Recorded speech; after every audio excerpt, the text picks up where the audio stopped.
Guten Tag, comics fans. We are that Silverline show on Tuesday. I'm your host, Tim GK, joined by Jose Fuentes.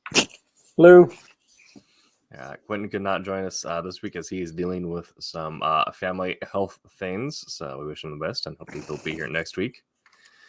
In the meantime, it's just us for tonight. Aaron is AWOL, so we will razz him without end until he shows up again. But for tonight, we're going to be talking about improvising in comics and how you do that on working on a comics team and the times where you'll need to do that, and maybe some best practices or at least our experience with that. But in the meantime, before getting to that, we'll do as we always do and catch up with what we've been doing this last week. So, Jose, what have you been reading, watching, playing, doing? I just finished watching, and I put it off for like ever, just because I don't like when people tell me what to do. But I just watched Witcher. I just binge watched The Witcher. I thought that was pretty interesting. I've never played the game ever, so I don't know how much it sticks to the game plot. But for going into it blind, I thought it was pretty good. Very interesting story concepts and whatnot that ran through it. Yeah, I'm a fan of it. I'm also a fan of. They put it in there. I'm a fan of the Witcher franchise as a whole. Yeah, but I like it. It's some people like complaints that it wasn't as faithful to either the games or the books. I like that it's its own unique thing, right? Because it gives people reason then to play the games, which are their own storyline, read the books, which are their own thing. Well, it's only on PlayStation, right? It's on every console and PC. I didn't know that. Yeah. Now I'm gonna have to find it. Yes. If you do play through them, they can be a bit of a time suck, but if you just focus on the main storyline, you can get through them. I say so is Ark. Yeah. The other thing is that some people just jump on straight with Witcher 3, which I totally get because it is like the most well put together one, but trying to go backwards through them does not work because of how much they improve game to game. It feels really hard going back to Witcher 1 after playing Witcher 3. It's the same way playing Assassin's Creed as well. Oh yeah. Because I started my son playing Assassin's Creed, I think with Assassin's Creed Syndicate. Okay. And then as I got the next one, I would play it, I would beat it, and then he's allowed to play after I beat it because I can't let him beat it before me. Naturally. And then we worked our way all the way to Origins. He hasn't played Origins yet. Okay. And then I have Valhalla, but I haven't played it yet. Mm-hmm. I knew I wanted to get it because I have the entire franchise. Yeah. And then he went back and played 3, and then he went back to play Brotherhood, like the trilogy or whatever for Brotherhood, and then went back to play 1. He's like, dude, it's real blocky, Dad, when you play in 1. I was like, yeah, it is. Yeah. But yeah, I'm doing that, and I started reading Impossible Jones. Okay. It's only like 2 issues in, but it's hilarious. Sure. Nice. And that's from Scout Comics, and I'm catching up on my Silverline books. Good. Yes. Yeah. I'm not too familiar with Impossible Jones. What's that one about? It's about this, like, there's these thieves, and they go to break into this hey Wubba, and break into this like laboratory, and one of them gets stuck there and goes through some kind of like machine gets turned on her, and all of a sudden she can like stretch her body to be like whatever she wants it to be, and it's done very it's very like a almost like a reading Saturday morning cartoon in regards to like the style of art. Okay. But it's really appealing. Storyline so far, it's not terrible. I mean, it's interesting because she was a thief, and then she's like, oh yeah, I'm a superhero, and then like she robbed, she stops the criminal, and then she's like, oh, what are you gonna do? You turn that back to the museum? I was like, no, I'm probably gonna hack it myself. just like the logic that they take into it. She's like, well, if I do good, then I'm gonna get something out of it. So yeah. Instead of just like, oh, I'm gonna do good because I have powers, it's like I'm gonna do good because I want something from it. Perfect. Yeah, it's pretty good. That's hilarious. But that's pretty much it. And then just family stuff we've been doing that just is time consuming, and I don't mean that in the bad way, but like Sure. like I said, we took our family to Disney for this past week, and that is exhausting. Yeah. It doesn't matter what park you go to, you get back to your hotel room, you're like, I want to sleep. Mm-hmm. There's like anytime you have an all day event, I feel like after a certain point, it just gets to a point where you're like, man, a bed sounds real nice right now. Right. I have been playing a lot of YuGiOh recently. The video game or the card game? Yes, the card game. They finally made Yu-Gi-Oh a decent like digital arena version of it. Okay. Because they've had like Duel Links and other things where it's Yu-Gi-Oh, but it's not really Yu-Gi-Oh. It's not really like the actual card game. There's Right. weird gimmick to it. But now they actually like what Magic Arena had did, where they just made the card game digital. They finally did that with something called Yu-Gi-Oh Master Duel, and it came out like last week. Oh, that's cool. It actually blew up. Like it's been insanely popular on Steam. Like just the amount of people logging into it. I think it has to do with like a lot of people who guys who grew up playing it, or guys and girls who grew up playing it like in school and stuff, and then as you're older it might be less accessible to dedicate time to go to a hobby shop and play with other people. Right now you just need like an hour at the end of your day, so a lot of people got back into it. Can you update your cards on that game? Like, you know what I mean? How you would do it in person? Yeah, you know what I mean. You would update, trade, or however go about getting your cards, selling your firstborn, whatever. Yeah. Okay, that's cool. That's pretty interesting. I know because I think Magic Arena was able to do that, right? Yes. Speaking of selling your firstborn, I started putting together Dark Magician deck because a bunch of us 30-year-old dudes just like got back into it and like, wait, we should have a card shop not too far away.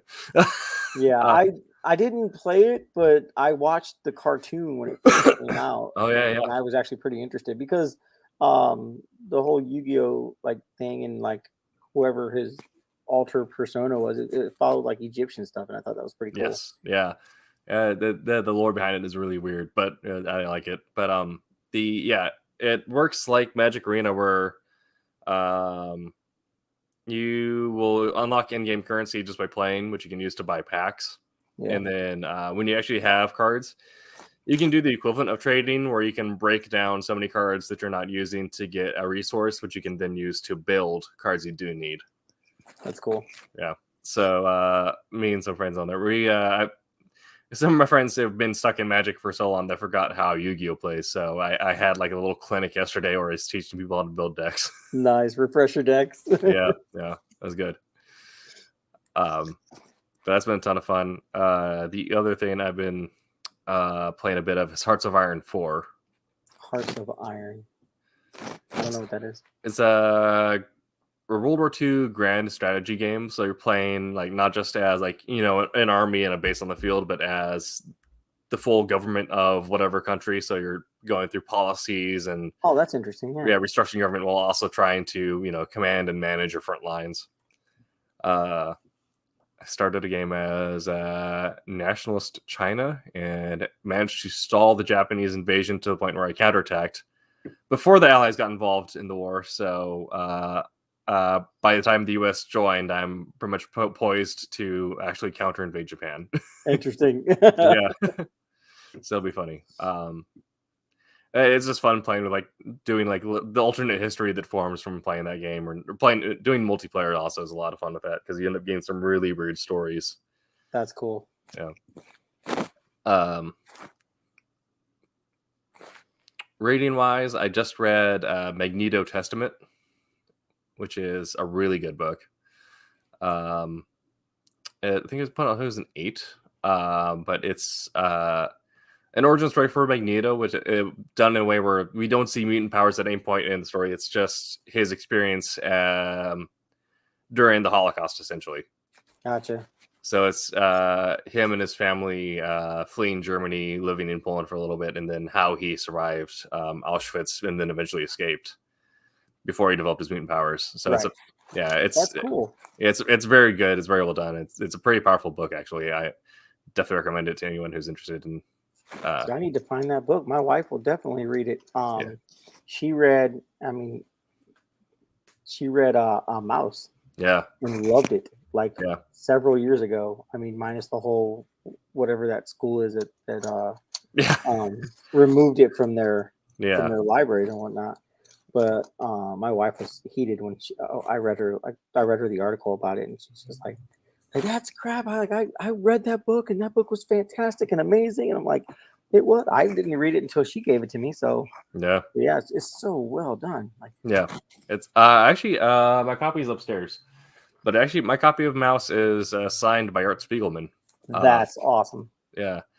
I was my girlfriend was working with the Drunken Odyssey podcast at the time, and they're at the Orlando Book Fair or the Florida State Book Fair, but down in Miami. And Art was there, so they got him on the show, and she's able to get him to sign both of her copies. That's fantastic, dude. That would, man. Yeah. I would cherish that. I'm just saying. Yeah, no, it's it is. I don't even put my trade paperbacks on my bookshelf. I got some of them there, but not really. But like that one, no matter what, always goes on the bookshelf. Every move we've ever done, that one has always made sure it's gone on the bookshelf. It's on my personal bookshelf, and it's never leaving the house. That's right. Yeah. The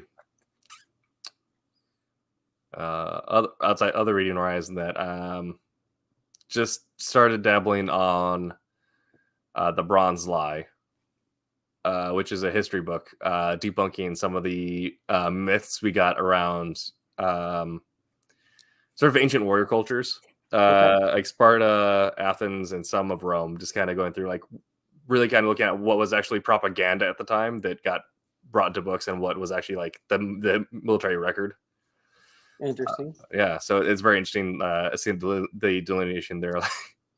My favorite thing, which I talk about this thing every time I think about it, the fact that King Leonidas, everyone knows for his last stand at Thermopylae. The lesser known fact is that was his only major battle. He was kind of a pensioner at the time, and this is kind of his stunt where he's saying like, I'm an older guy. I'm probably going to die without my Spartan honor, so I need to get something done about that. That's interesting. Yeah. Wow. Yeah. Not at all how he's ever depicted. Yes, he was not our brother. I think he would have been about like 60 at the time or something like that. Interesting. Yeah. So it's still very much on the idea of like a warrior king, though, and that like even if you're older, you fight with your army, but it's still not quite 300. Right. Yeah. Also the fact that like they were not all shirtless dudes wearing just like plated skirts, so like they had full like bronze chest plates on and everything. Yeah. It's very interesting. But anytime you get like I've been on a history kick in general. It's a newer YouTube channel, just popped up, but History Hit. That's what I've been watching pretty much all week. They were originally behind a paywall service. And Tommy, we're talking about improvisation, but right now we're just doing our weekly catch up. But they're originally behind a paywall, and they just moved all their documentaries over to YouTube for free. And I've been watching a lot of stuff with one of their frequent hosts, Dr. Eleanor Janega. She's a medievalist, so she got her doctorate in medieval studies. Oh, interesting. Yeah, and so she breaks down a lot of like the history and culture of the time. She did a documentary on the life and death in London during the medieval period. Like, what was your daily life like? How did the legal system work? What were your taxes like? How did prostitution work? And which church actually like sponsored the prostitutes of the area? And they also have another one, which is interesting, where they actually got 2 Japanese veterans and 2 American veterans who fought on Peleliu, and brought them together to go to the island and visit some of the sites. And they had a moment of reconciliation with each other. And I thought that was really cool. Talked about their aspect of that, like their particular perspective. That's cool. Yeah.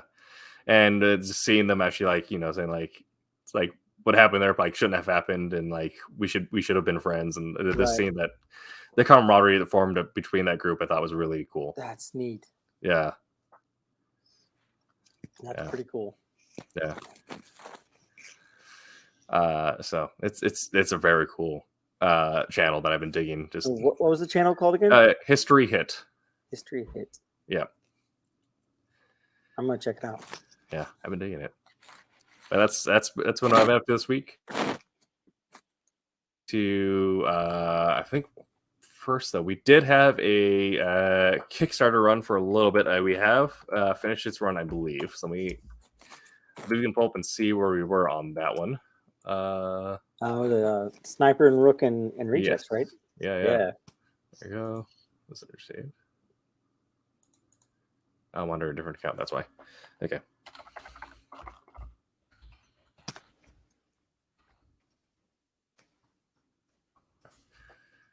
Anytime you type in sniper into a search bar, I always get a little concerned. Yeah, we ended up funding that at looks like 1,000 and some odd over our goal. So that's definitely fantastic. Yeah, thank you everyone who supported our Kickstarter for Rejects #1 and Sniper and Rook #1. We will get to work on packaging and shipping your copies here shortly. Make sure to check your emails for surveys. Those will be coming in. And it is very important to make sure we have the right address and that your name is credited properly. If not, Roland will probably bug you for some time in your emails.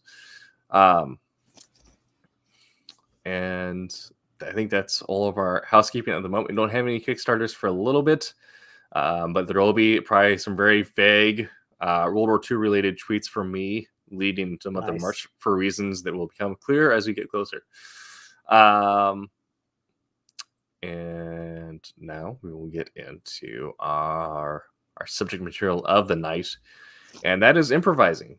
Now, obviously, when you're working on a comic book, unless you are an artiste and do everything yourself, usually you're probably working on a team. And usually there's multiple people on that team. Sometimes you might have an indie project where it's just a writer and an artist and, a Kickstarter page, and I think a lot of really good comics come out of that process, but a hope and a prayer. Yeah, exactly. But now, if you're looking at something that's like our size or larger, Silverline or larger, up to Marvel and DC, you might be dealing with 4 or 5, sometimes 7 people on a single book, just with different roles involved, and the process itself, the timeline makes sense. The writer writes the book, the editor approves the book, the penciler pencils the book, the inker inks the book, the colors the book, the letters the book, and then the editor hits it with the final stamp. Any revisions that you get done, and then it goes off to the printer, and then off to marketing and everyone else. But if you're used to any sort of creative process, timelines always get scuffed. And there's usually a lot of moments where you need to take a hard pivot at some point, either just within your own process or the process in general. So you might talk a little bit about both. Thankfully, actually, no. Some of my projects have had to take very hard pivots. Usually the ones that I'm an editor on, thankfully not the ones that I'm a writer on. Right. Yeah. So we're going to kind of get into the moments when you do need to pivot, or moments when you're working on something and you realize this doesn't work, I need to change something, and how you improvise, maybe who you also talk to while you're improvising. And a lot of times, a lot of people that I've worked with here have been it's been interesting because a lot of people will, when they're doing something, they won't necessarily ask for forgiveness rather than permission, but they will definitely make the change and then come back and be like, was that cool? Yeah. So they'll present you with both pages essentially. We're like, here's as written. Here's the change I'm thinking. Well, you put in too many hours in this already, so just do what you think works best.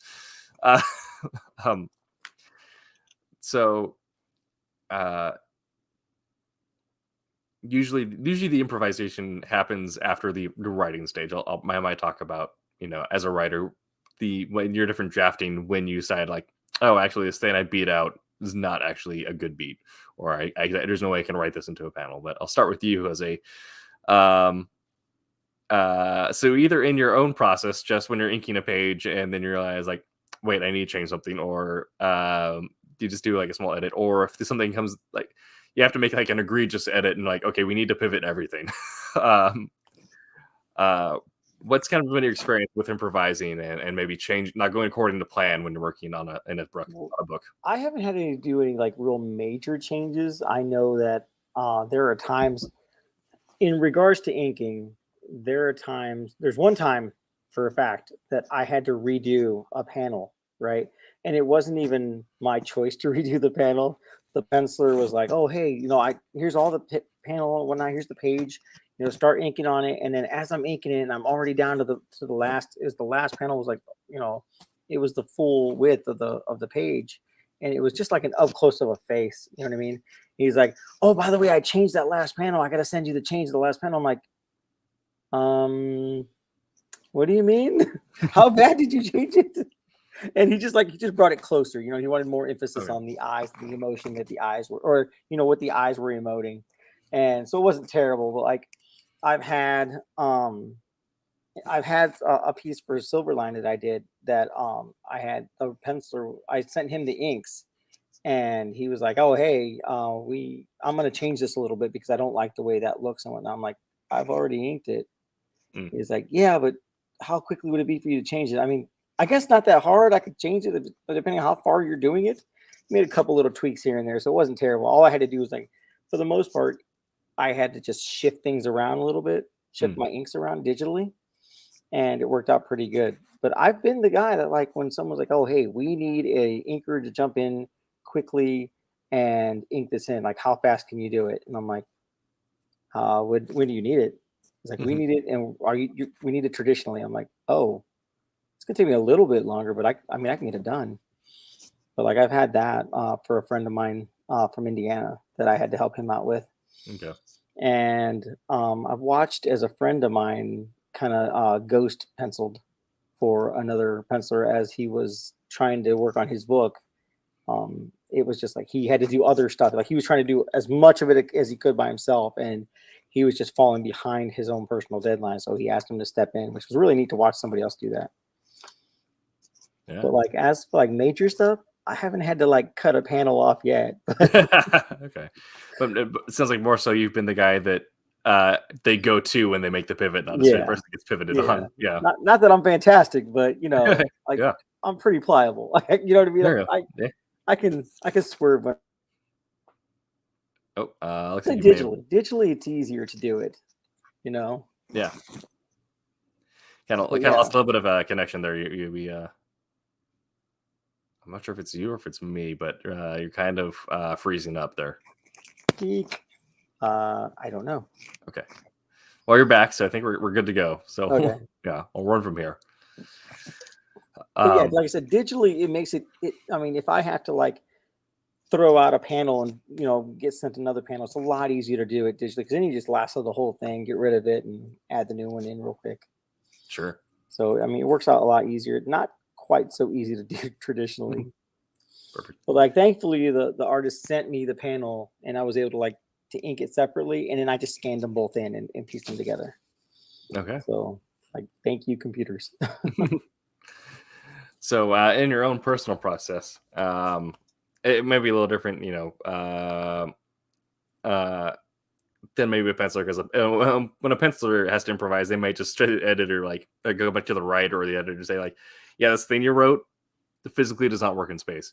But as an inker, I imagine that some of your like personal pivots are probably when you're drawing a line or you're doing an effect or something, then you realize, I hate how this looks. I'm going to redo all this.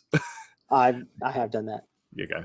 I hate that. I hate doing it because I worked on a book. I was doing digital inks on that one too, and I did not have the best computer doing it, running Photoshop or running Illustrator. Sure. And I would stay up to like I'd start working at like when my kids went to bed at like 8 o'clock at night, 7, 8 o'clock.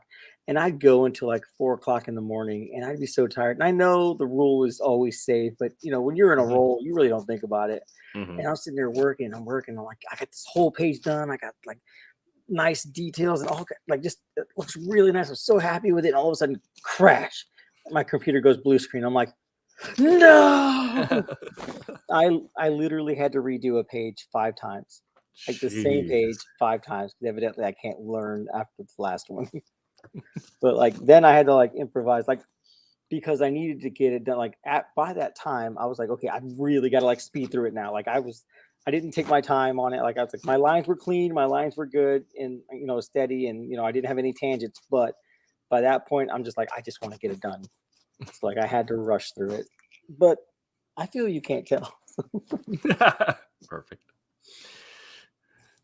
Okay. So yeah, for the most part, I try my best to work it out like without having to go back to it. There are times I've ran not thinking, and I'm sitting there inking, and then for some reason I started right to left as opposed to left to right because I'm right-handed. You know what I mean? Yeah. And when you ink, if anybody doesn't already know, when you ink, you want to ink away from the direction that your arm works, right? So like you want to work preferably left to right or spin your paper around. You know what I mean? But always work left to right so that you're not smearing your ink, which is to me is pretty obvious. But not thinking, I found a spot that I really liked. I wanted to ink that in first. And I kept going, and then I turned around, did something, talked to my kids, answered something, got a drink, and it came back. It was like, oh man, like smear a black line across. Gosh dang it! Like, how am I going to fix this? It's like, thank you, Pro White, but it doesn't look that good. I'm like, I mean, it's a good thing I'm scanning this in because I'm gonna scan it in. I'm gonna clean it up like digitally that way because you can definitely tell. Like anytime you put Pro White on something, it doesn't matter. You're gonna see. You're gonna tell it's Pro White until you go online and like or not online, but like digitally clean that up. The white expunge tool just kind of dot that in. Yeah. But yeah, that's really like for me. That's the only really thing that I do. Like if I have to like change stuff around or like if I messed up on my line, my line or line weights, and I my line came off way. It's like, well, this line is about to become some Chris Pacello bold line now. Like I did that on purpose. That was the plan. It's like it's the same rule that goes in jazz. If you hit a bad like note once, it's a mistake. If you hit it multiple times, it's a choice. That's right. That logic makes sense to me. Yeah, absolutely. So something that's kind of a blind spot for me because I don't deal with any of these in this space at least. But the next step after the inker would in most cases be the colorist. Right, if it's getting colored. If it's getting colored, yeah. So have you done much work on black and white comics, or has it been mostly the more contemporary colored ones? Oh, I've done black and white comics. Okay. Yeah, I actually kind of I enjoy them. Like I think I like color better. You know what I mean? I mean, anybody really likes color better, I think. Yeah. But I love like my favorite like genre of story and comic book are noir stories. You know what I mean? Like even like I said, I think I said it before, like the old Cagney movies, private detective stuff like that, like black and white. I love those stories. Like I could sit there and watch a movie about it. I could read a book about it. I could read a comic about it. It's so appealing to me because it's a plot. I mean, there are plot devices in those particular stories that like kind of crescendo up and then come down and crescendo up and just kind of keep building up and up, until like the big reveal. And then you're like, I didn't know that. Like, holy cow. Like, and then especially when it's like, not quite so funny, but like more dramatic version of like Clue, like the movie Clue. You know what I mean? Where like the plot connected this and this and this and this all together. You're like, oh, I did not realize the spider web went out that far. Yeah. That's I love noir too. Obviously, my Wolf Hunter is very heavily noir inspired. I said it's like Murder on the Orient meets Tinker Tailor Soldier Spy. But my favorite book is also I recommend this to everyone. Do I have it down here? I do. Without a doubt, this is my favorite book of all time. It's kind of a lesser known. I think this is like his only book, but it's Gun with Occasional Music. It is a gene punk noir murder mystery. So it's in a weird alternate future where animals are being like forcibly evolved to levels of sentience. Interesting. And the written word is outlawed, so all news and media is conveyed through music. That's cool. Yeah, I wrote that down. I'm gonna look that up. It is dark and hilarious and thrilling. There is a lot of. I'm going to reread this actually soon. The humor that is put into that book and just injected into the weirdest scenes is absolutely fantastic. Yeah, one of my favorites is Agatha Christie's, and then there were none. Or I think I had the other name, and 10 Little Indians. Yeah. And that was a murder story. Like that was fantastic. Yeah, that's very good. I remember zooming through that. Like my teacher gave it to me in high school. Like they were trying to clear out some of the old books that they had, and I was like, "Yeah, I'll take one, no problem." I just for Agatha Christie. I'm like, can't be that good. But I picked it up, dude, and I did not put it down. Yeah. That's Shelley Christie, like honestly, like some like the like traditional like women writers who like really kind of got like the fiction, like have really done like some of the pinnacles of what I think like fiction is. I've honestly who's that one that did it'll come back to me. Wow. Okay, I'll come back to it. Okay, but anyway, so working either in black and white in your next step is going to be the letterer, unless the writer might go back and letter it themselves. But in that step, making a pivot or improvising or coming back and rechanging something or improvising something might be a little weird. But have you ever gotten any moments where kind of from that step on you have to improvise something or get a note back from either the letterer or the colorist saying like what do we do with this choice here, or why is this way set up, or you said you haven't really had to make any like hard pivots yourself going forward, so you probably haven't had to like redo any entire panels, but have you had anything back where kind of like a slight change going from that point forward? Well, I don't think I've had people bring it back to me, but I've had to do that with lettering that I've done. Okay. Where I've had to like, hey, I don't know if we can fix this panel or not, but if we can't, like, I'm going to have to cover this up and this up. I know that these are things like literally they're in the script. Like you made a point of pointing out. If you make a point of pointing out in the script, that means you want that to be seen. That's my logic when I read a script. That's also my logic. Any scripts I've written is like, if I write it in there, then it's in there for a reason.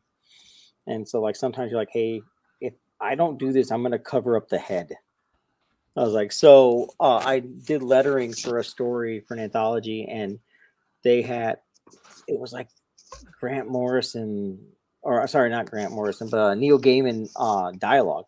You know what I mean? Like banter back and forth. I'm like, listen, you want me to put lettering to leather this big panel? I'm gonna have to like do it on the sides and like alternate between the cliff that they're sitting on. I'm like, that's the only way I'm gonna do it without covering up the amazing art that's on here. And they're like, well, let me see it when you're done. I was like, all right. And so I did it. It's like, adjust this and this. I'm like, okay. Like it's easier to do it, I think, as a letterer, because usually, to me anyway, I save the files when like my word balloons and my tails are, before they're connected, before they're merged, right? I'll save the file so that if I have to, I can go through and adjust it and tweak it, move it how I need to. Otherwise, I got to make entirely new word balloons, which isn't hard. It's just time consuming. Yeah. But I've had a situation like that, and I try not to do that. I try to work it out myself. Mm-hmm. But like there are certain the artist wants to draw the big fight scene in there, and it looks fantastic. Right. But like you've left me this much room to like freaking put word balloons in for like the dialogue that you have. I was like, you gotta like cut me a little slack. Right. Like thankfully I haven't been yelled at yet. So good. Yeah. That is with the Christmas special of Wolf Hunter, that was the thing that I kind of worried about. When it went to, thankfully, I'm a fan of the establishing shot. Yeah. Like, we're gonna have a big visual piece. Maybe keep it like minimal balloons or minimal blocks, but the captions. There was the moments where like in the Christmas special where we had limited space, so we're like, all right, we're gonna just make this as dense as possible. And meanwhile, the establishing shot with the photorealistic recreation of the interior of St. Martin's in the Fields. Yeah. And that's the entire panel. I was like, the letterer is going to not know what to do with any of this. I mean, as an artist, I'm kind of surprised Quentin didn't go there and punch you in the eye. Yeah.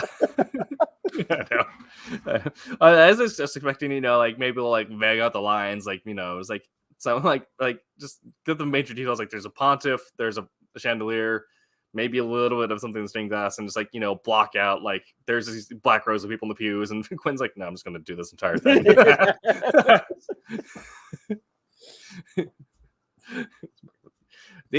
Getting also the like accurate, like I think he referenced a photo of the exterior of the BBC after it was bombed, and that was like, so we have to cut to the BBC, what it looked like with the hole in the exterior of it.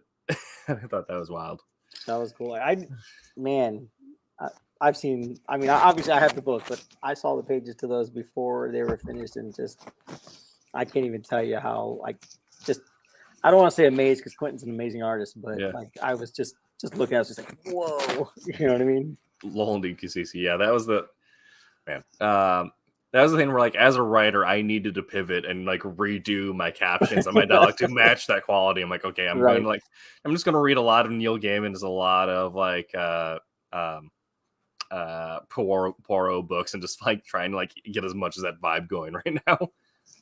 So, as a writer, how often do you write a story? You know what I mean? You get it written out, the script written out. You're like, oh man, this they're telling me what I wanted to tell. It's saying what I wanted to say. And then you get the art. How often you're like, oh, I might have to pull that back a little more. How many times have you had? I mean, not numbers. I don't need the numbers, but how often do you feel you have to like go back and revise just to make it fit with the art that you've seen? Because obviously you write it before the artwork comes along. Yeah. That happened. That happened a little bit actually with Wolf Hunter, the Christmas special in particular. The first issue actually has been like that's chugged along without me for a while, which has been like just speaks to like the quality of the team I've ever written on there. Now I'm providing a lot of feedback with my artist, the colorist Martin, and he gets exactly the same vibe. He's like, this is a French comic with a lot of Poirot. I'm like, yes. So it looks like a French comic, and I absolutely love it. But with all the time winner, how much? Yes. Right. When you get the art back, and like, all right, we're going to pre-sales in a month. They're like, all right. The lettering is easier to change than art. Right. The major change actually where I had to pivot my writing back around the art was originally the church in the Christmas special was going to be St. Augustine's, because that was the largest Christmas mass in, I think this is 1940. 1941, St. Augustine had the biggest Christmas mass until it was destroyed. Right. But every major Catholic or Protestant church in England had a Christmas mass because they wanted to show the Germans that they weren't afraid, despite the fact that immediately afterwards they went back into their bunkers and did not go to their homes. Right. Yeah. That's kind of a weird, like, funny thing to think about. Like, you literally like inside of bunkers like 11 months out of the year. December hits, they start doing puppet shows in the squares again. The winter markets are open again, and they start doing the midnight mass on Christmas Eve. And it's like the very interesting thing. Inspires hope, man. It does, yeah. It's really kind of the and when you think about it, like essentially everyone at the time was in some way mobilized, because if you're a man, if you weren't serving, you're probably working in a factory. Right. If you're a woman, you were either working in a factory or taking care of, kids that weren't your Yeah, I own. say other people's kids Yeah. so they can go work in the factory. Or you were, or you got the 1 week certification they offered at a time to become a nurse. Right. Yeah. So that was, everyone was doing something. But when you actually like, all right, we're taking a month to actually have like a proper holiday, that I feel like that actually did quite a bit for the morale of England at the time. But so the problem is, no one, I can't. There's no precedent for it too. Like there wasn't any official like statement from like the diocese or something saying you couldn't take a photograph of the inside of St. Augustine. There is no photograph of the inside of St. Augustine between the 1930s and 1940s. That's interesting. So we're like, okay, how do we reference this? I'm like, I told him, like, well, we can improvise if we want to. He was like, I don't want to do that. I'm like, okay, other big church at the time. Like, okay, in this part of London, the other church that made sense to have Christmas Mass is St. Martin's on the Field. They had one. It was fairly reasonably sized, and is also very close to a bomb shelter. So those are the ones where like, it's very much like, if they're going to have like the BBC broadcast, I believe what we pivoted BBC broadcast because the BBC broadcast was from St. Augustine's. We put in St. Martin's, but if anyone creative liberties went back and referencing the like BBC broadcast of the midnight mass from 1940, they're already a very well paid World War II historian, and they can do whatever they want. No one else is going to catch that. Right.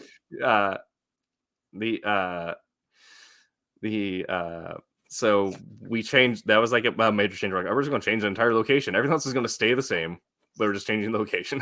On the flip side of that, I had to provide the colorist a pivot, because they had made that scene daylight. I'm like, well, no, it's the midnight mass. This is about, I call it midnight mass, but it's like 10:30 at night. So it's still dark out though. Right. So that was the changeover right on that one. Yeah, I've had that too. Yeah. Coloring a book, I drew them in there was a desert scene of fighting. It's a Western. They were digging out this like big crystal, and I drew it. And I took out any line work that was in the background, and I threw in I rendered clouds in there. He's like, "That looks really good." I was like, "Oh, thank you," but it's nighttime. Oh, yeah. Like there's that big thing in the sky on this next page. It's the moon.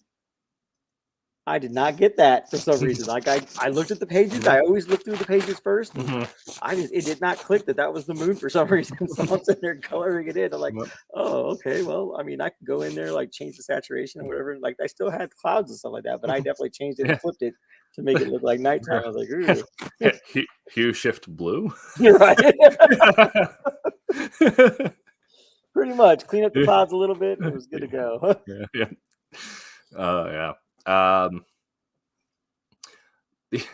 The other big pivot I had to do as an editor, I always call it like probably actually the biggest pivot was like having a book that just switched writers entirely. Like they did the first issue and they had to leave. I'm like, all right, we got 3 more issues to go. It's like we signed on for that. We got the artist there for 3 more issues. Wow. So we're like, all right, I guess we're finding a new writer. we got the original writer's permission to like they're go ahead, so they're cool with it. They like understood, but it's just like, all right. So the creative vision behind this has been changing drastically. Right.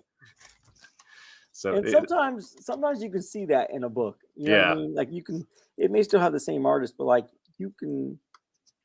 Probably not me. I don't think I can say very often that I've recognized that. You know what I mean? But like when you see that all of a sudden, like if you don't pay attention to like the writer, it tells you who the writers are. But if you don't pay attention, it's like, and you see the writer change right in the middle of a storyline, like you can tell. Like some of them you can really tell.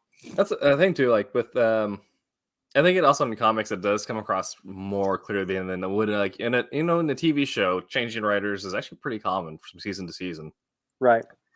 But the choices the actors make, it's still their choices the actors make. But in a comic, you don't have actors making choices. It's just everyone playing off of each other. But the dialogue is where they are like it's all the writer pretty much. Yeah. The letter's gonna change the way that like impacts the page, but it's up to the writer to create the accents, the tone and voice, the frequency of which dialogue is used, what style of captions. The biggest thing is seeing like how they do interior thoughts. Are there interior thoughts thought bubbles or are they captions? Right. I'm a fan of thought captions. I know some people like doing thought bubbles still, but it feels very antiquated. I think I mean, that's different, right? Like if it's captions and it's pretty much a narration, right? I mean, yes, yeah, true. But here are some things where it got popularized by Marvel, but DC started doing it in an Image, where if someone is having a thought, you'll have a caption with like their face on it, essentially. Right. Yeah. Oh, yeah. Marvel. Yeah. I noticed that Marvel did that. So actually, you're right. DC did that too because they did it for was it? I think I remember Batman, Robin, or no, Batman, Superman, Batman, Public Enemy. Mm-hmm. Yeah, they did it. You know what I mean? They would have like when they were talking, and there was like the dialogue back and forth where Batman was like, first he was like kind of singing Superman's praises, and no, he was like saying he knows better, Batman, and all of a sudden Superman's saying almost the exact same thing, but from him it's coming off as positive about Batman. It was interesting. But yeah, it's kind of like that. Like I didn't even think about that. Yeah, it's definitely interesting. But you'll notice those changes. Like, oh, the writer has changed. Right. Yeah, one of the times I noticed it, like I don't usually, like I said, I don't usually notice that in TV shows much. But like one of the times I clearly noticed it was the show Heroes, when all of a sudden, like halfway through one of the seasons, that was the writer strike happened, and you can tell, like, I was like, wait, what just happened? Right. Yeah. Oh, this is no longer union. Right. Yeah. Like after that, I was like, oh, okay. Like I'm gonna pay attention now to like what people say or how things, storylines and plots go along, because like that was a big enough change that like I don't normally notice things like that, because normally I'm like, entertain me. I want to be not like like I'm a pharaoh or anything, but like I go to the movies regardless of it was based on a comic or not. I go to the movies to be entertained. You know what I mean? That's what I'm paying for. It's not just the popcorn. And so I don't care how bad a movie is. Like there are people like, I mean, Justice League was pretty bad. Yeah. You know what I mean? Let's just put it out there. If anybody loves Justice League movie, the one in the theater, I'm sorry. No, I'm just kidding. It was, but I was entertained with it. Like it was it was kind of bad, but I was entertained. I sat there, I was like, this is cool. Yeah. Like I would not have done that way, but I'm entertained. That's all that matters. Yeah. That's why I was the last really dumb action movie I thought. Oh, I was went to go see The Meg, the movie with Jason Statham. The shark? Yeah, the shark. That was a movie we were watching like, this is incredibly stupid. I love it. There are movies that are like that like there are movies my wife likes that I don't like. Like one of the ones she loves to watch is Napoleon Dynamite. Oh yeah. I can't for the life of me watch that movie. Yeah. I've watched it. I've watched it a few times. I still moments in there that I laugh. I love Uncle Rico. He's my favorite. Oh yeah. Just because he's the biggest jerk there. He's my favorite. But I can't sit there and watch it like she does. Yeah. Growing up with a bunch of weird people in like a more rural part of Oregon, like watching that movie, you're like, oh, this is like, I relate to this too much. That's too close to home. We're getting I do love it still, but it is those things where like this, like watching Portlandia and to some extent Letterkenny. I was like, no, I understand all of these. I keep being told I need to watch Letterkenny. It's really funny. It's a good time. Yeah. That's what I'm told. I don't know if I can bring myself to watch it. It just, I don't know. It's something new. Like right now, I can't watch anything new. I have colors that I did for the anthology with Peter. I got inks to do for obsoletes, and if I sit there and watch something new, I can't really work. Yeah. I don't know how Aaron plays video games while Right. Yeah. like that's just amazing to me. Yeah. Like, wait, you sit there and play video games? I know Like, he does it, like he says he does it like on during load screens and like, right. and our current And game, like, cutscenes. yeah, current game is Halo, and like I'm in and out of matches so quick. That game is like matchmaking is on it, so like I can't, like, I have no time for work during that. Right. But yeah, no. For me, watching anything new, I get the I'll get influenced by the voice by that, and then I'll immediately want to do something. Taking inspiration from that, I'll immediately have ideas of like, how could I make this my own? Right. So like, if I'm working on Wolf Hunter, pretty much all I did is watch World War II and like spy movies and See, like I get that. mysteries. But, like my current thing, which I'm currently waiting on notes back on to get back to my artist. It was nothing but like Roman mythology and space epics, which is it's a it's a concept. Together? Yeah. Yeah. Oh, I guess the bringing it back. Other thing I want to talk about. The main thing I do to pivot as a writer, though, I guess kind of same thing, is changing dialogue from either because I'll notice I'm starting to take too much of one tone or another, or I'll finally understand the voice by like the back third of the book. I'm like, all right, now you need to redo all the front. I totally get that.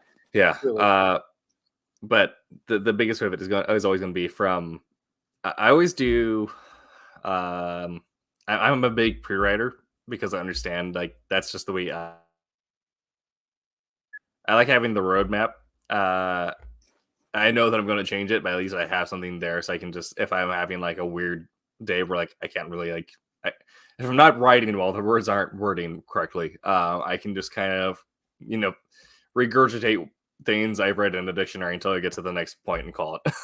Right. So I will do essentially I do it like Kevin Hearn did a great breakdown of like how he writes a novel. So I borrow from that, but also it's the same way that you would write a TV show, essentially, where you do your beat chart, which is going to be for me, I break it down for a beat every 3 pages or so. Okay. If I'm working a novel, it's going to be like every 2,000 words. And then I'll essentially treat those like chapters.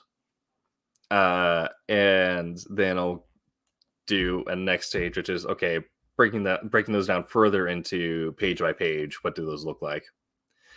And then from there, I'll start scripting. So essentially, I do a Marvel script in my pre-writing. Right. Yeah. Do you break it down? Do you do it? Because I know some people. Well, my daughter. I say my daughter. Mm-hmm. She breaks it down backwards. Right. She knows where she wants to end for the chapter. She basically knows where the chapter starts. You know what I mean? Especially when she's going from one chapter to the other. Obviously, she already knows what the start is. Yeah. But I want this chapter to have this cliffhanger here, mm-hmm. and then she breaks it down backwards. Yes, I'll do that sometimes. I break from the point of highest impact. So, with Wolf Hunter, I wanted to have I wanted it to be a slow cook. I want to be like a dry rub sizzle.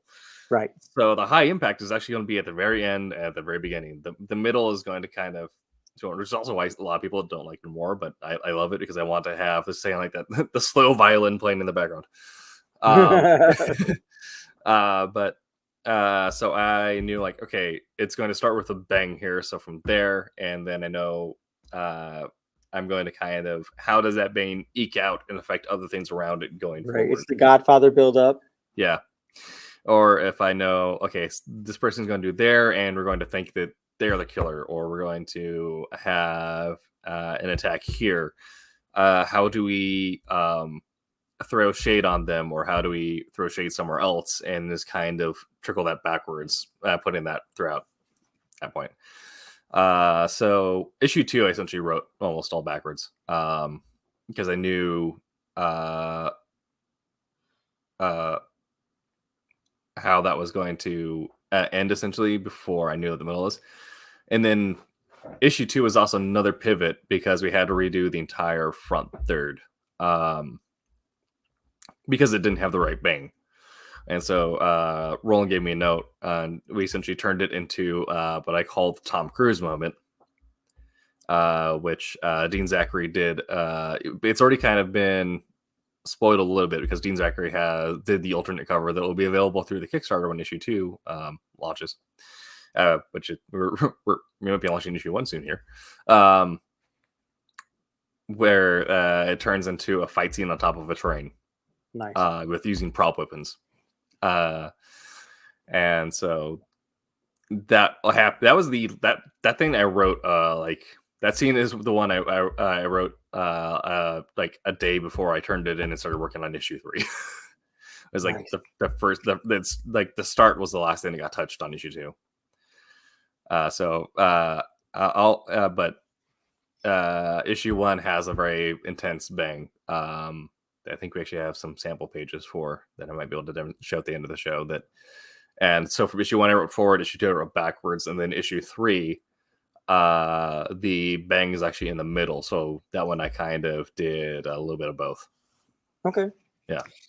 Like I know I did when I first decided to do comics and do my own thing, I wrote my own superhero comic, and I started that one with key points backwards. You know what I mean? Yeah. I know I wanted to have like that heroic pose at the end, like so he's standing on a rooftop and whatnot. But how did he get there?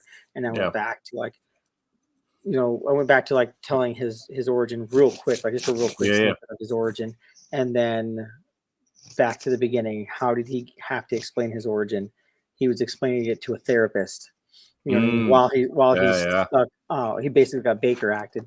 So like while he's stuck in this like mental facility, being questioned whether or not he's insane or whatever. He got there because he's a high school kid, and the jocks beat him up. You know what I mean? And then at that point, he decided to manifest his electric powers and just started taking people out. But yeah, like I worked that one backwards, and then I scripted it forward.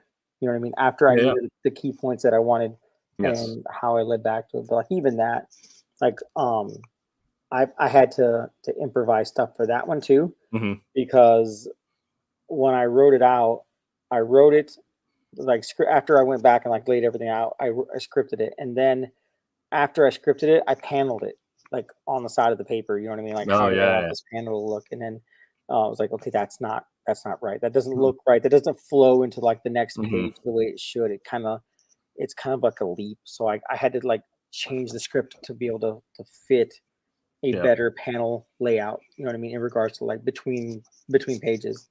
And then when I first did it, I didn't even consider page breaks. So like page 1 is going to be its individual page, right? And you don't want the story to flow from page 1 to page 2 where you want it to be like, oh, now I want to turn the page, right? Yeah. As opposed to moving through 1 and 2. You want it to move through 2 and 3 and then like make them want to flip to the next page. Like I didn't realize that when I first did it. So then I had to go back and fix that. Like I think I ended up redoing the script like 4 times. Nice. But first time writing a script for myself, so yeah. The first the first things I wrote and published were flash fiction, so those things were easy because it's literally just like 1,000 words, and if there's only so much room you need to change when you're wiggling on those. But I remember going straight from that into writing my first novel length project, and the amount of like getting like, all right, 30,000 words in, I hate all this. I know I'm going to do the pivot going forward and they'll change front, finish the 50,000 words, and like, all right, I started a novel, go another like 20,000 words, finish it. All right, so this is going into the in progress folder. I'm going to rewrite it all from scratch because now I know what the story is. And then after that, I was like, oh, I need to be much more intense with my outlining. Yeah. But it's the and with writing something like that, I know if you're pivoting a comic at some point, like you can get to a point where like, okay, I'm going to commit to the panel structure. The artists can just work on that, and then I'm going to change the dialogue as needed. But if you're writing a novel, it's all on you. Right. Yeah, it's like, all right, well, I need to change all the words. That's something I can't see myself doing, just because, like, I don't know, it seems huge.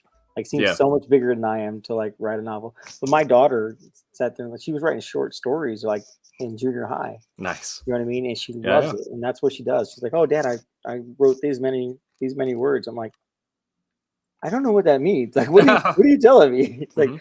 well, I went to work and I got out of work, and I went to the computer and I wrote this many words for the day. Is that a lot? Like, I know finishing a whole page is a lot for me, but Yeah. that's in one day, I mean, I think that's how it's supposed to be. You're supposed to ideally finish a page a day. You know what I Yeah. mean? It takes me longer than that, but like, if I actually like finish a page a day, I'm like, yes, Good right day. Yeah. on. Yeah. Then you stand outside in the in your Mhm. yard, and neighbors go by and are like, "What are you doing?" I Yeah. finished the page. All right. But yeah, like, then I realized after she was doing it that one of my friends, Nick, was posting online. Like, he'll do like like a month, like a tally for the month or something like that. Like, I Yeah. wrote these many words this month, which is Yeah. this many words more than the month before. I'm like, okay.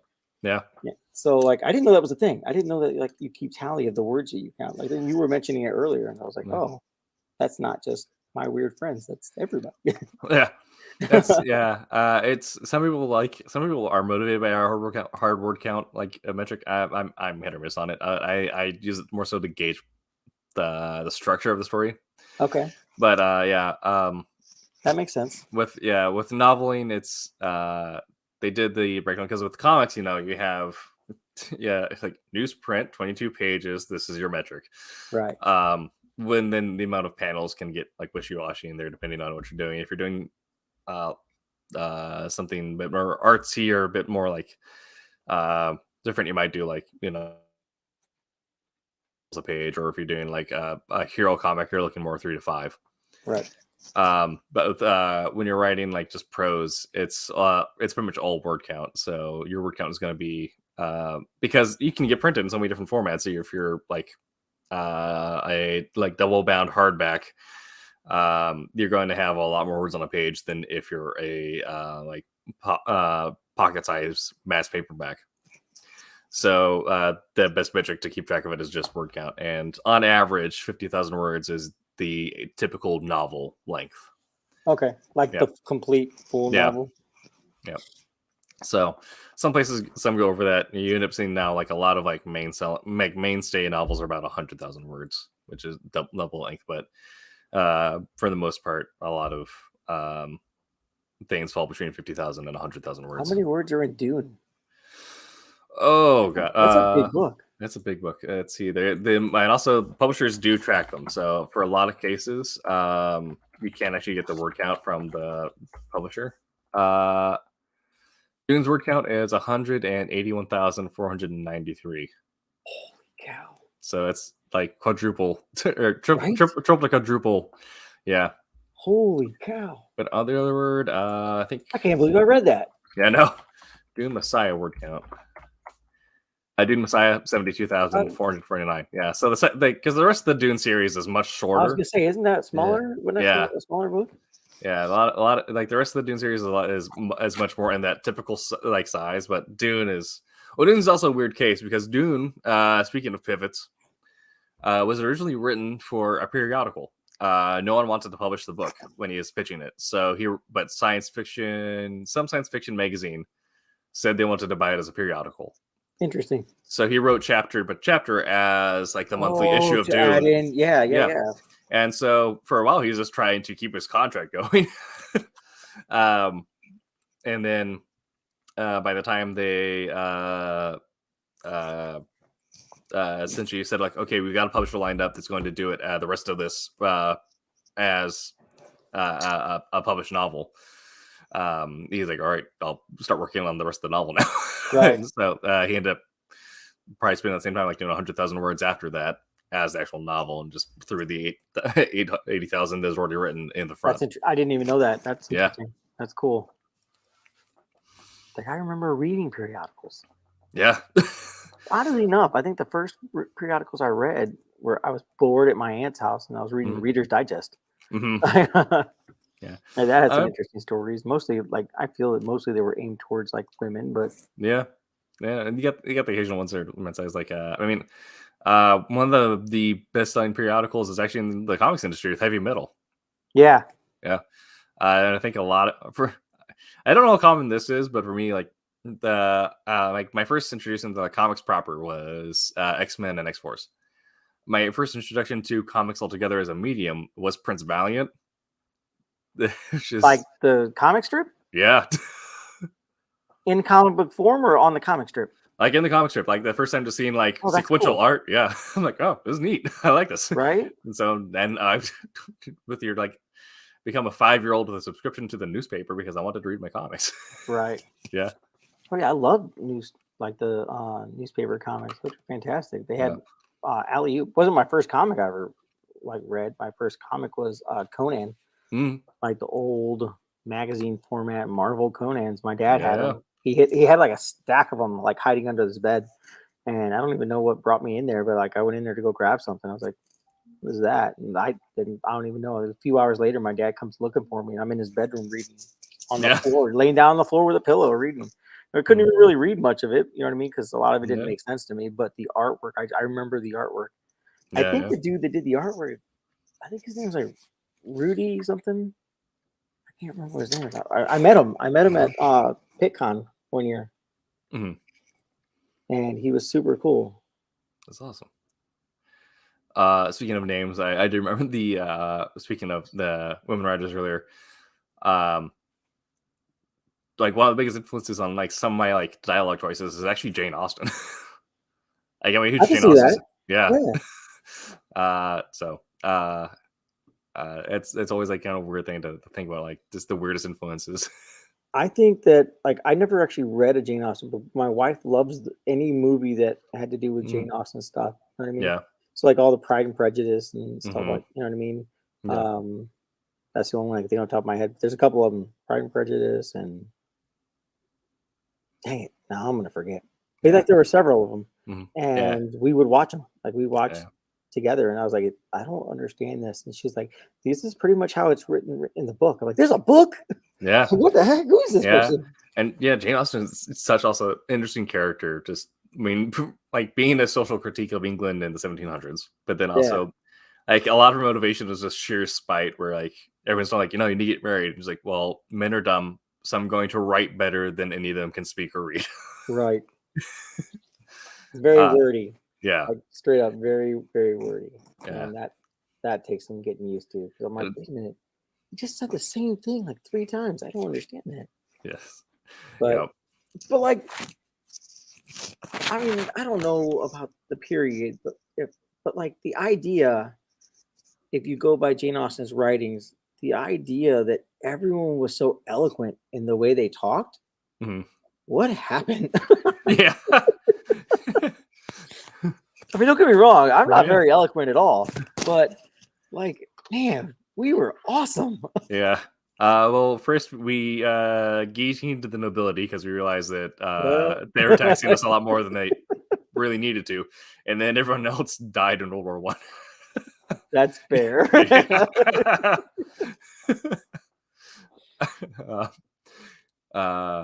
Yeah, it's amazing, but also like I'm sure like etymology is going to look back at this period like 1,000 years from now, and we were like, man, they had such strains where like the theys and thous are going to be like the yeets and the wokes, and we're like, man, they spoke so. Which, interestingly enough, yeet is an old word.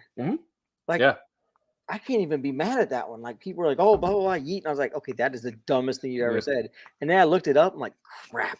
I'd say like compared to contemporarily, the second highest like year with like recorded use of yeet in writing happens like the same time like the Siege of Vienna, right, or something like that. It's like, man, like the Ottomans were talking about it. Yeah. The other one that got me was on fleek. Right, everyone was like, "Oh, my eyebrows are on fleek," and I'm like, "That is the dumbest thing." Like, what does that mean? I looked it up. Like, crap, it was used in freaking colonial times. Yep. Like for the same thing. Yep. I can't even be mad at you anymore about for it. Like I have to accept it. Like as long as it, like if it's new words that we've created for like just no apparent reason, and I'm just like, I know we do that. I know society as a whole does that. I mean, that's how words got started in the first place. It's just someone's like, I'm going to call this. Come up with some dumb things, but like if it's had already been created like in the past, in our past, in our cultural past, then I can respect that. I don't know what it is about me, but like I can respect that. I was like, I won't use it, but I can respect it. And if you're using it in the right terminology, like sus, I don't like the word sus, right? Like suspect, suspicious, just use the whole word. It's beautiful. But if you use it the right way, I can't get mad. And so people will say, "I was like, oh, blah, blah, blah." Like it's like, oh, that's sus. And I'm like, that's not right. Don't say it. Like if you're going to use it properly. Well, how do you use it properly? Look it up. I did. Right. But yeah, like if they use it properly, I can't be mad. You know what I mean? Like at all. Like that's an idiosyncrasy of my own as well. Like I can't be mad about that. Well, it's also really brilliant to think about. This is like a Shakespearean thing, but the phrase "no cap," as in you're calling, like saying like, "No, this is true," or when you're calling someone out online saying like, "Oh, it's cap," same thing as Shakespearean, "Doff thy cap, sir." It's like, no, you're dumb. Put your hat on and leave.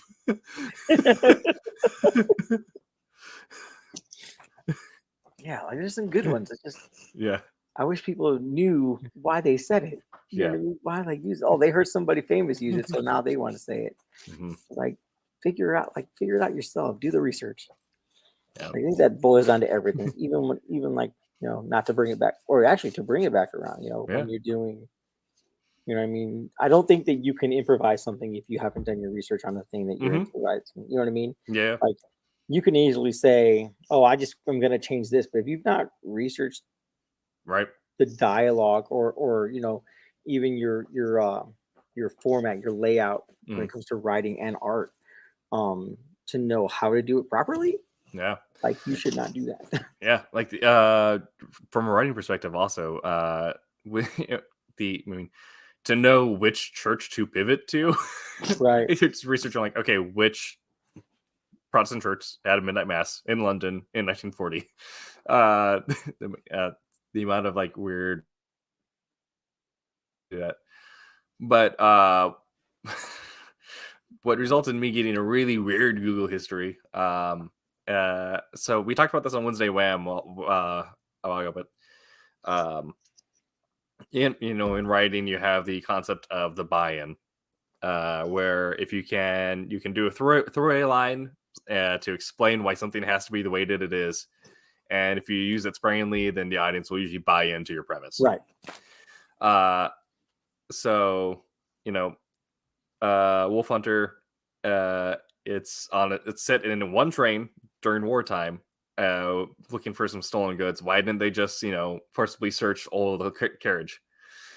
In 1939, the official Secrecy Act was passed by the London Chamber, which said that people, and this is their version of like the Third Amendment, where search and seizure. No, it's official. Yeah. Where we're saying like, without rightful reason, individuals' belongings cannot be searched by a member of the government unless it is related to official business related to the state. And that also included provisions to then give the government more ability to actually like hunt down on spies. So when they found someone, they gave them more rights to go into like their personal space. They gave them more tools to like actually like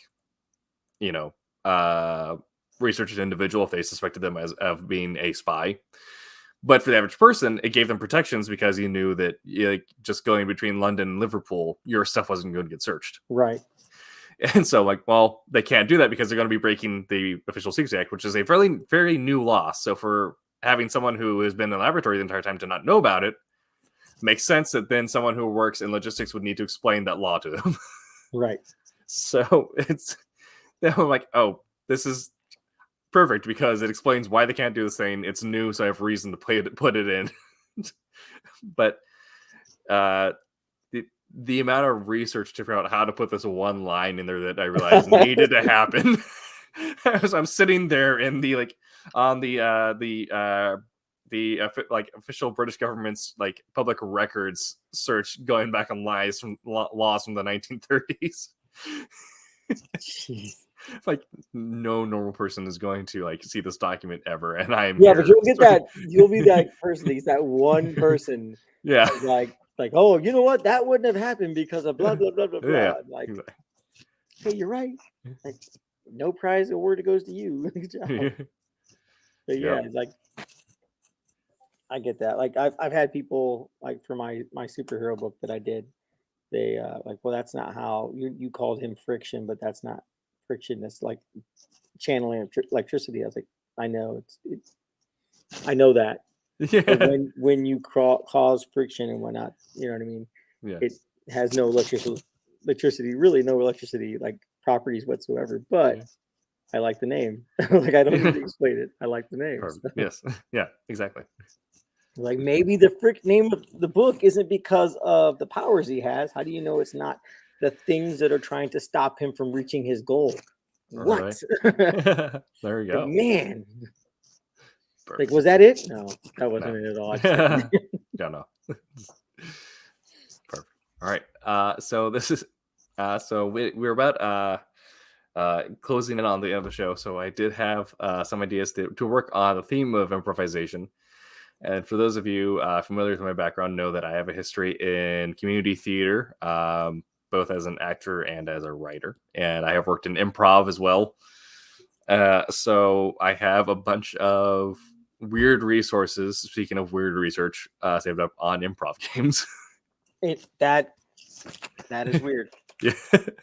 So my only stint into any kind of improv is that I used to do live action role playing.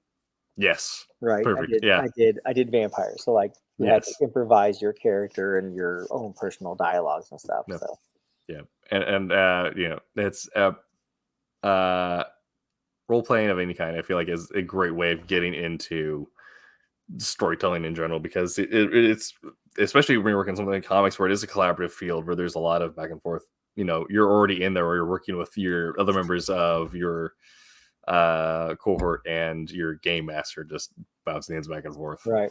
Yeah. So the first game I have is I have a couple games set up for just two people. If I had another one that if we had Aaron or Quentin here, that work well, the are good for just two people. We've used them on stage for some really funny moments. The first one is Fortunately, Unfortunately. Okay.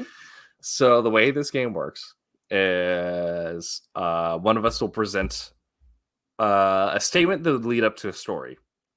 So I might say that John drove to the pharmacy. The next person would say, fortunately, traffic was clear that day. The next person, and they'll say a phrase or a sentence that falls onto that. The next person then says, unfortunately, his air conditioner was not working. and so you just bounce back and forth, presenting a fortunate statement to better his story and an unfortunate statement to make his story worse, or whatever you're doing, until you come to a conclusion of the story. Okay. Yeah. There was one where me and I think it was Crystal was my other in this when we were doing this, ended up doing a story that eventually resulted in a magical unicorn in a land of dreams with a crippling heroin addiction finding a adoptive family right as our best friend OD'd. Wow. So like it's a narrative, but right, you just kind of it takes you to some weird unexpected places because you're agreeing with something that someone's presenting with them, but you're figuring out how to work stakes one way or the other. Okay. Yeah. And do you have to alternate back and forth? It has to be fortunate and then unfortunate and then fortunate. And then yes. Unfortunate. Wow. Yeah. So we'll see how these go. We're just going to do a little bit of improv games to end the night here, just because they're usually always fun. And it kind of gets your mind thinking about ways you can pivot when you need to or change things All up. right, Roland, don't judge us. All right. So do you want to start or should I? Oh no, you start. Okay. Wait, All do right. I go fortunate first? Is that what it is? Yes. Okay. Okay. So then I just present a phrase, then you go fortunately, and then I go unfortunately. Okay. All right. Let's see there. I don't know if anyone is in chat to feed us anything. It looks like we're kind of quiet tonight. So we are going to then borrow.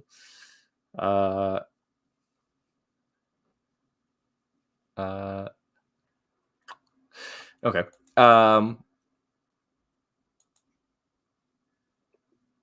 see here. Going to use kind of something kind of vague. Gerard was leaving the village. Okay. Gerard was leaving the village. Fortunately, his neighbor gave him a pig. Unfortunately, it was raining that day, and he had to track the pig through mud. Fortunately, he had an umbrella to cover himself. Unfortunately, he had a hole in his shoe. Okay. Fortunately, the rain did not last very long. Unfortunately, he still had several miles to go. Fortunately, he knew the direction to go. Unfortunately, there were bandits on the road.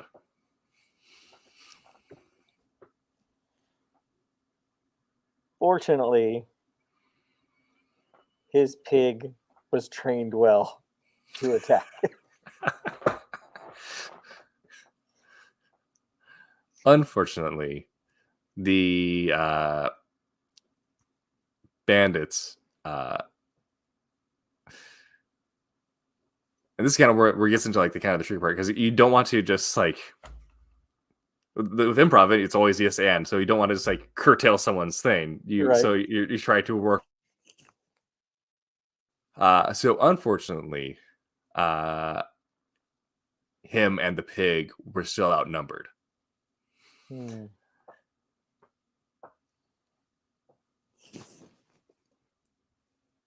Fortunately,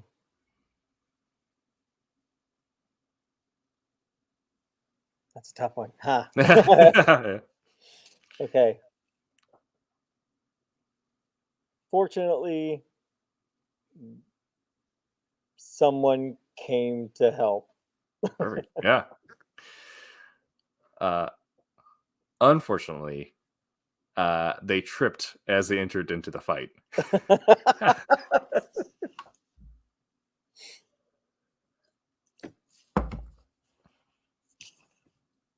Fortunately, the fall did not break his bow.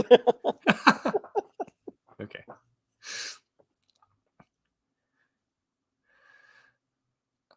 Unfortunately, the bandits were able to get behind Gerard.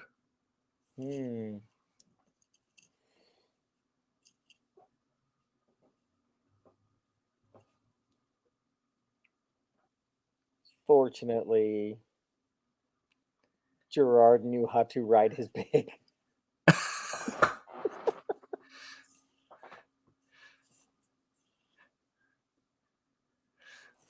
Unfortunately, the bandits took the stranger hostage. Fortunately, Gerard did not know him.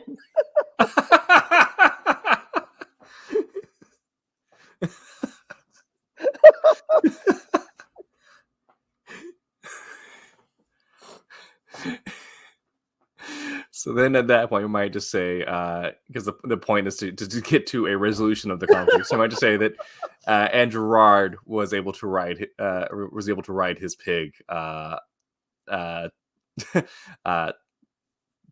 the road to the other town. I didn't say he was valiant. Yeah, there you go.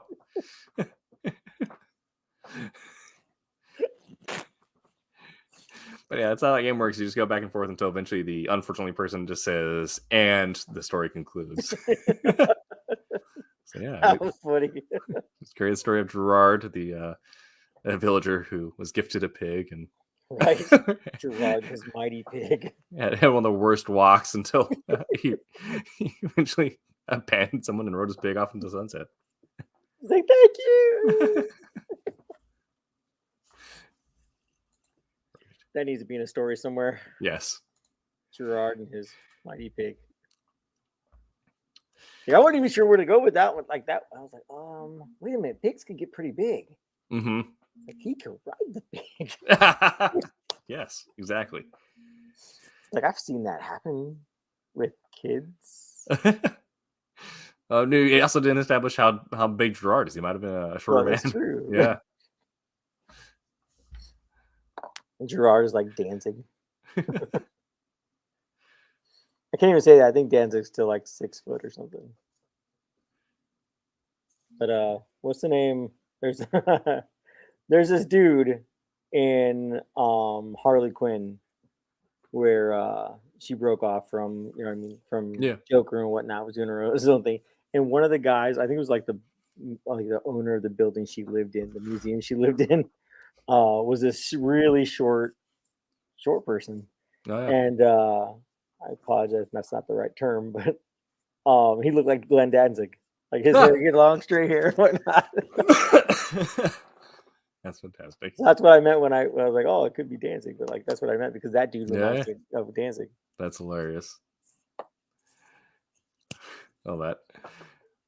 Okay, so do one more game to end the night, and this one is one of my favorites, and also this is something that if you ever watched a bit of Fry and Laurie, which is an old British sketch show with Hugh Laurie and Stephen Fry, which I think is some of the best television they've ever made. Hugh Laurie did a sketch comedy thing? He did a sketch. Yeah, he was originally a comedian, and he did a sketch comedy show with Stephen Fry, and it is. I think most of it's on YouTube now, but it is so good. That is interesting. Yeah.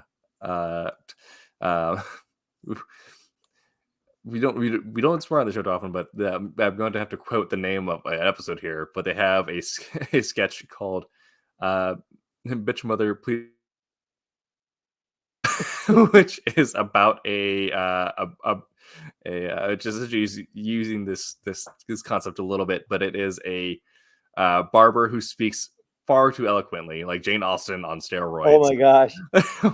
And it just Hugh Laurie is a normal person trying to get a haircut from Stephen Fry, who is just going on and on, waxing poetical. That's fantastic. So this game is called Questions Only. So the way this game works is kind of like the same thing where we're setting a scene, but it's a scene that we're the characters in. And we have to yes and it, but we have to speak in questions only. So it's not so much as like there might be a conflict trying to resolve as much as there is a concept we're trying to conclude, where we might be trying to figure something out, and it sounds like a British detective thing where everyone's gonna like, well, what about this? And how does this work? Well, I think this might work. What do you think? And then we just pass these back and forth, speaking in questions only. Interesting. Okay. Yeah. So, let's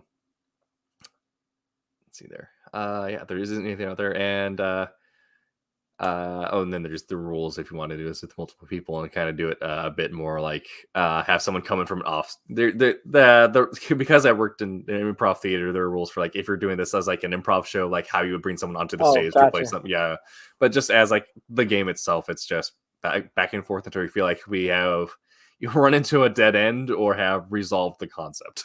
Okay. Yeah. Hey, Phil Leon, you're in for our last half hour here. We've talked about quite a bit in the front half and talked about improvising in comics, how you might pivot things, and now we're finishing up with some improvisational comedy games, pulling on some experience in role playing and my work in improv theater. So actually, if Phil, if you're still in chat, if you have a concept or a problem that needs to be solved, if you could feed us the subject for this game of questions only, where Jose and I can speak in only questions. In only questions. Yes. See if Phil has an idea, or if we have scared him away. It's like, oh, improv. Whoa, these guys.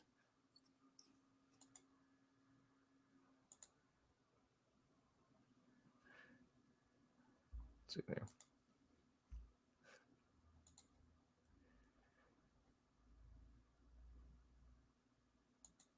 Okay. Don't know. Okay. Fair. All right.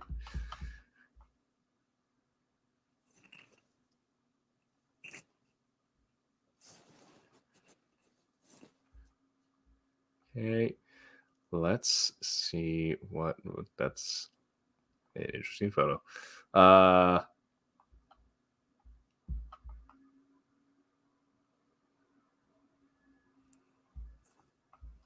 Okay. Let's try and get something fed in here.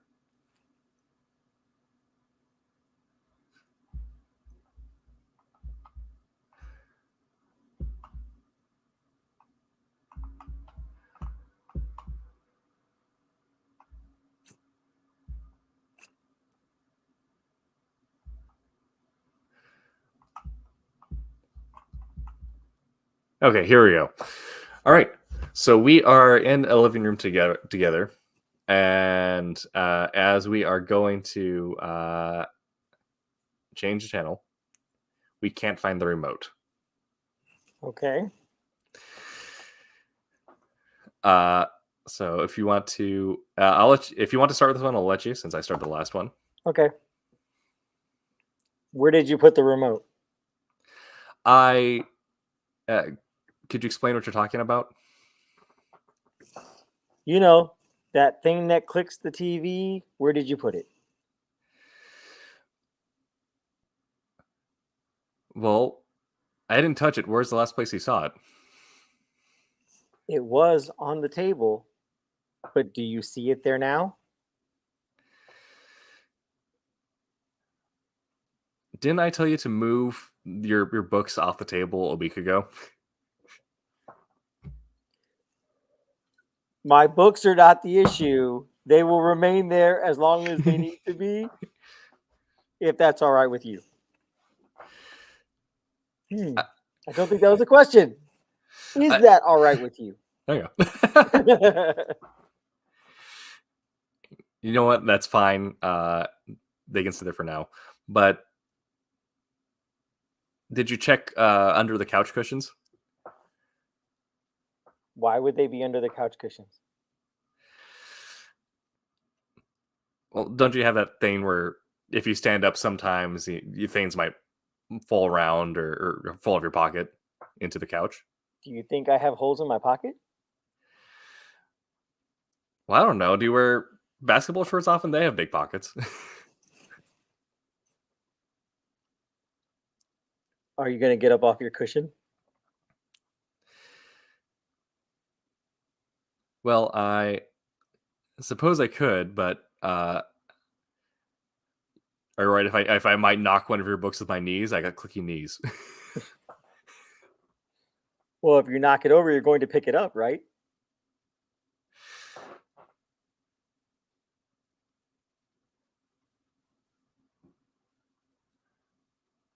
Well, if I pick it up, then I guess you have to deal with me putting it back somewhere else. But you're not going to throw a fit, right? I don't know. Are you going to find the remote?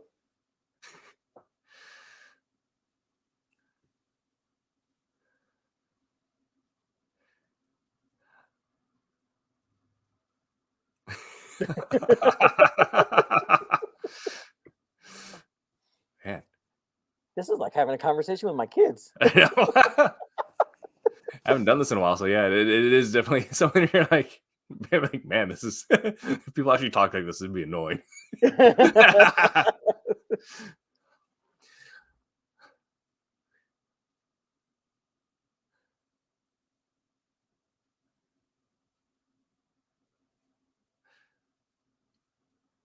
I'm gonna get my kids to talk like this. Yeah. Yes, yes, I'll help you find the remote. But are you going to make me watch another one of your weird movies? Of course, I'm going to make you watch one of my weird movies. You love them, right? Love is a strong word. But there's no chance I could maybe persuade you to flip the channel to something else. There's nothing else on TV. What would you want to watch? Well, I don't know, but I think would I think Spike is showing Die Hard again. Would that work? Does it look like Christmas outside?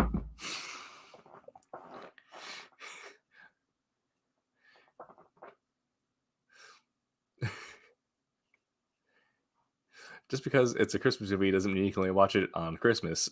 Do you stop watching other movies when it comes to Christmas and only watch Christmas movies? Don't you? No, I watch other things. Wouldn't it feel weird if it was only if we limited to only one thing at a time, one theme? Are you saying that you watch Young Frankenstein when it's not Halloween? I'm saying I watch Young Frankenstein, nearly every chance I get. Are you even American?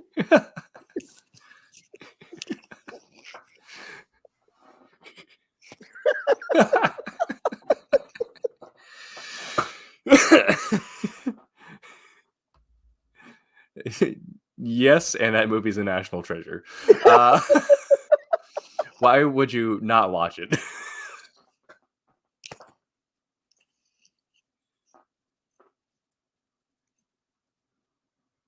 Because I don't want to oversaturate myself with it so that I enjoy it the next time I watch it.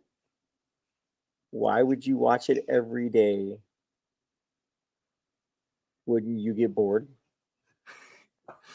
I'm not saying I watch it every day, but don't you think that like once every other month is like sufficient? Or is that too much for you? No, I guess that would be acceptable. But it's a moot point. Are you going to find the remote?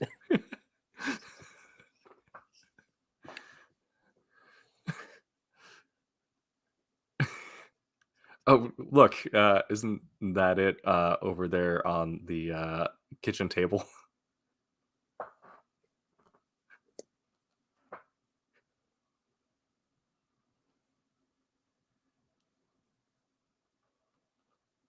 That's the telephone. Don't you think I would know what a remote looks like? I don't know. You only had your cataract surgery recently.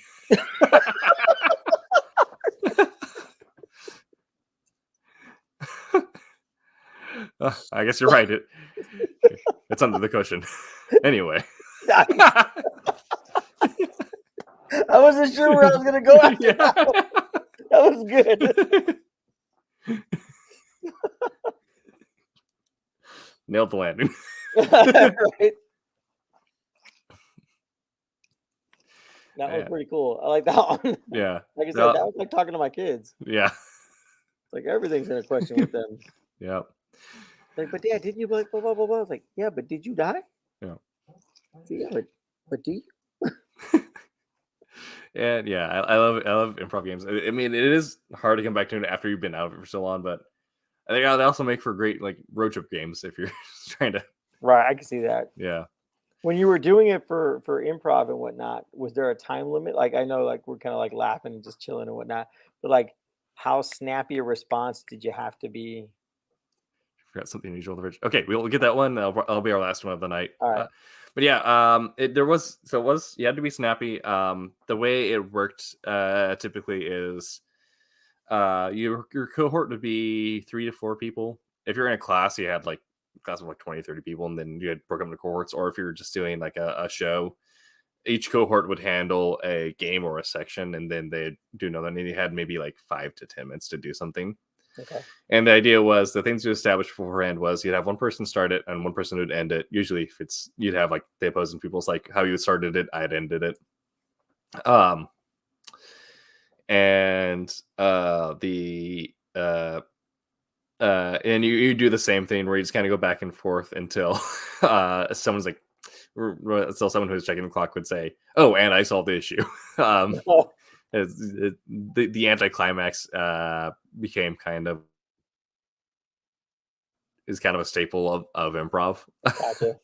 But and you have things set up where if someone is taking too long or if they were very clearly lost, you'd almost as being that person.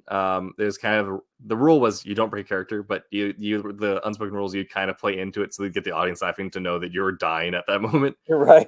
And then you'd have one of the members of your cohort would be on the wings, and they would come in and ask the next question to tag you out. Oh, nice. So if something happened, like, well, what are you doing about this? And if they didn't have an answer, like the person who caught with the wings, like, hey Brian, didn't you leave that thing on fire? Nice. Shouldn't you go put that Okay, out? that's cool. Yeah.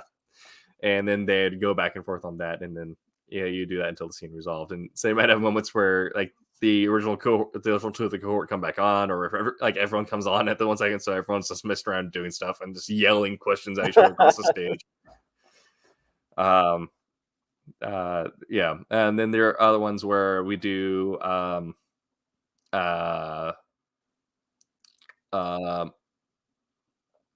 sometimes we're doing something where we have plants in the audience where to be other cohorts who would sit in the audience, and then they'd get involved at some point, and then everyone else and they had to make sure to sit away from the other members of the company or whatever. So when something happens and then they get involved, or if all of a sudden everyone in the audience just turns and is like, it's that added shock factor. So it's always a little bit of like snap to it, but also you know that you have people that you can rely on to kind of bail out if you need it. Right. That's cool. I've never done that. That's kind of interesting.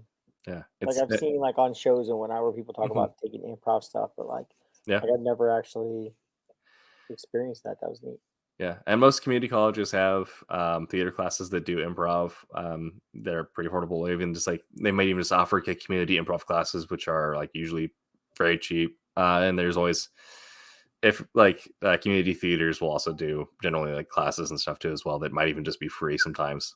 Right. So I it's I think now that you mention it, I think my 14-year-old, I think that her because she's in a performing arts school, and she wanted to take a theater where she was musical theater where she was on stage singing and dancing and stuff like that.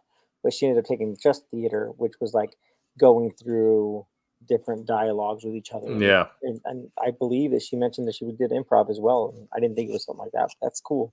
Yeah. And that's how I got started. It was theater class, and it eventually did lead into musical theater and doing anything goes, where I got to use a bad British accent and tap dance. But it just starts out like very basics is just learning how to exist on stage and put out energy. Right. Yeah.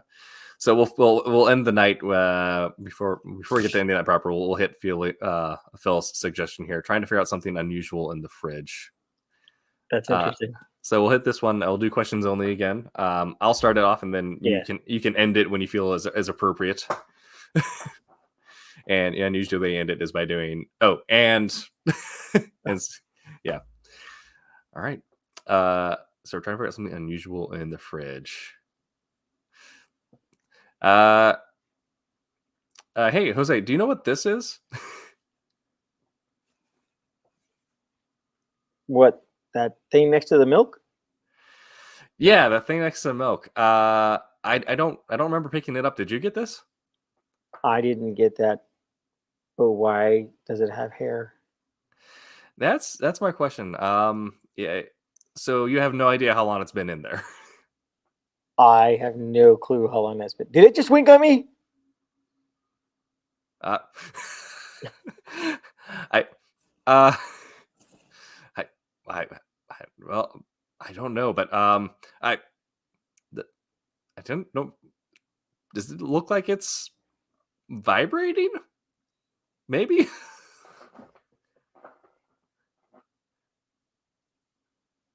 If I give you $5, will you lick it? I'll do a lot of things for $5, but no.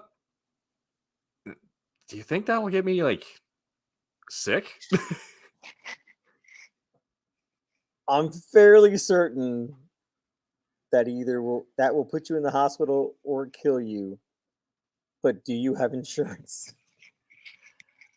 Yes, my work has insurance, but I does this seem like anything to be covered by any copay? I don't think that's from this planet. Don't you think that looks disgusting? It looks like something I saw on Sci-Fi Channel once. Well,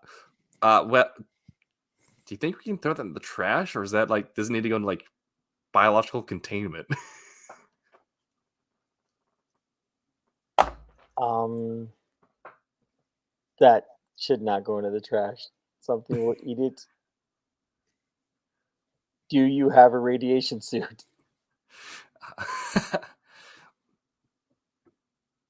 Well, I have plenty of COVID masks still, but I don't think that's going to cut it. Do you think? Uh, is it moving?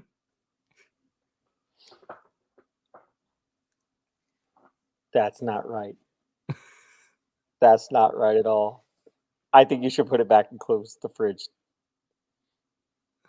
Yeah, I think, don't you think that would kill us all? It kind of looks like that thing that the neighbor showed us on their door cam. uh, do do you think it broke in?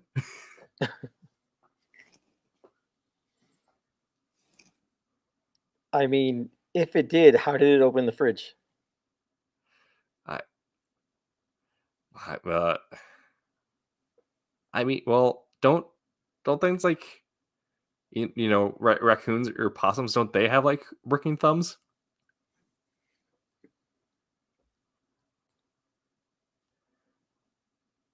I don't think I've seen a raccoon or possum around here in quite some time. Do you think this thing may have eaten them?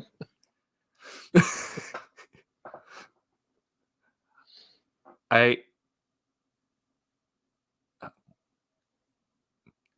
I don't want to think about what kind of implications this might be having for our local ecosystem. uh, uh, do, do you think you can uh, find me some of the gloves under the sink? I could, but do you want to wear the green ones or the pink ones? Uh, I'll take whatever I can get. Do you think this thing cares what color is grabbing it?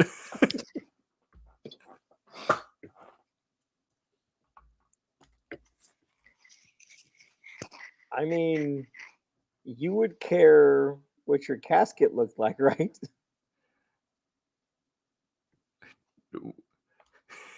Would I if I'm dead?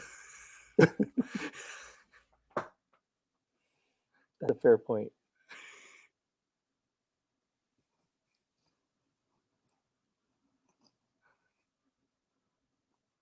I think we need. Do you think we need to set it on fire? Like that movie, The Thing? Yeah, I mean, it worked on that, right? Uh, uh, True, but I don't have a flamethrower. Do you would our homeowners insurance cover setting our kitchen on fire?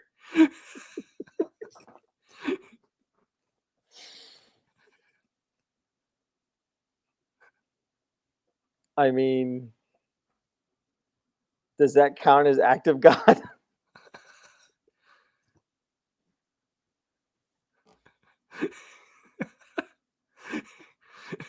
Does, that, does this look like anything God would send?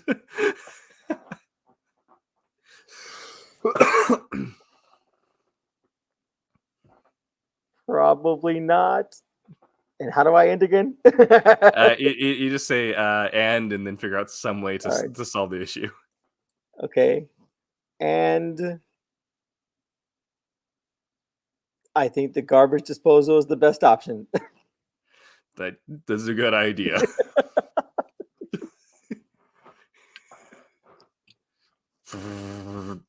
Oh wait, that was just hummus.